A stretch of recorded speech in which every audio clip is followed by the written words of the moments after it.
Conjuring returns, भूतिया घर का रहस्य। यह कहानी एक दंपति की है जो भूतिया गतिविधियों के विशेषण थे, और लॉरेन, जिन्होंने कई खौफनाक केस सुलझाए थे, को डाउनटाउन के एक पुराने घर में फिर से एक रहस्यमय मामला सौंपा गया। इस घर में हाल ही में एक नया जोड़ा, सुसैन और मार्क, रहने आया था। शुरुआत में सब कुछ सामान्य था, लेकिन कुछ ही दिनों बाद अजीब घटनाएं होने लगीं। एक रात उनका बच्चा अचानक जोर जोर से रोने लगा। जब मार्क बच्चे के पास गया तो उसे लगा जैसे कोई अदृश्य शक्ति उसे खींच रही हो। वह सीढ़ियों से गिर गया, लेकिन फिर भी किसी तरह अपने बच्चे को बचा पाया। दूसरी ओर सुसैन को रसोई में किसी का साया दिखा। जैसे ही उसने ध्यान से देखा, अचानक रसोई में रखा सारा सामान जमीन पर गिर गया। घर में हो रही इन अजीब घटनाओं से सुसैन और मार्क घबरा गए। ऐसा लगने लगा कि यह अदृश्य शक्ति उन्हें इस घर से बाहर निकालना चाहती है। आखिरकार इन सबसे तंग आकर उन्होंने भूतिया गतिविधियों के विशेषज्ञों को बुलाने का फैसला किया। एड और लॉरेन जब वहां पहुंचे तो उन्हें तुरंत महसूस हो गया कि इस घर में कोई ताकतवर आत्मा मौजूद है। उन्होंने अपने उपकरणों के साथ घर की जांच शुरू की। रात को लगाए गए कैमरों में उन्होंने ऐसी भूतिया हरकतें कैद की जिन्हें देखकर साफ हो गया कि यहाँ सिर्फ एक आत्मा नहीं, बल्कि पूरी की पूरी आत्माओं की एक फैमिली रहती है जो नहीं चाहती थी कि कोई और इस घर में रहे।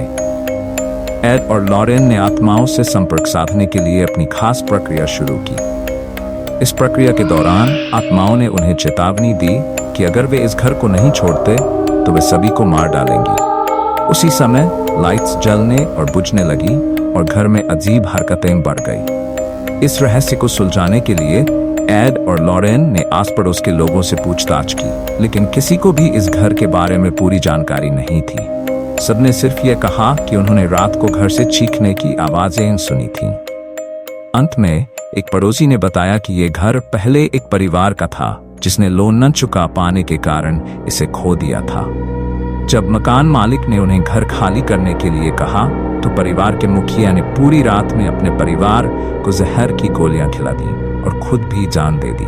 इस घटना के बाद से उस परिवार की आत्माएं उसी घर में बस गई और जो कोई भी वहां रहने आता उन्हें डराकर भगा देती।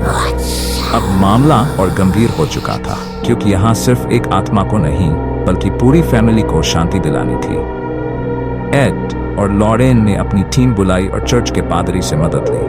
पादरी के साथ मिलकर उन्होंने घर में एक शक्तिशाली अनुष्ठान शुरू किया। साथ ही मकान मालिक को भी बुलाया गया, जिसने अपनी गलती मानी और उस परिवार की मौत के लिए खुद को जिम्मेदार ठहराया।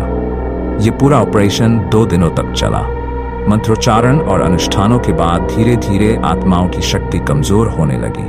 अंत में आत्माओं को मुक्ति मिल गई और घर से उनकी भयानक उपस्थिति खत्म हो गई। हालांकि इस पूरी प्रक्रिया में एड और लॉरेन की टीम की एक महिला सदस्य को अपनी जान गंवानी पड़ी। उस आत्मा ने अंतिम संघर्ष में उसे मार दिया, लेकिन उसकी बलिदान के कारण ही आत्माओं को शांति मिल सकी। इस घटना ने एड और लॉरेन को यह सिखाया कि कुछ लड़ाइयां जीतने के लिए बलिदान की आवश्यकता होती है।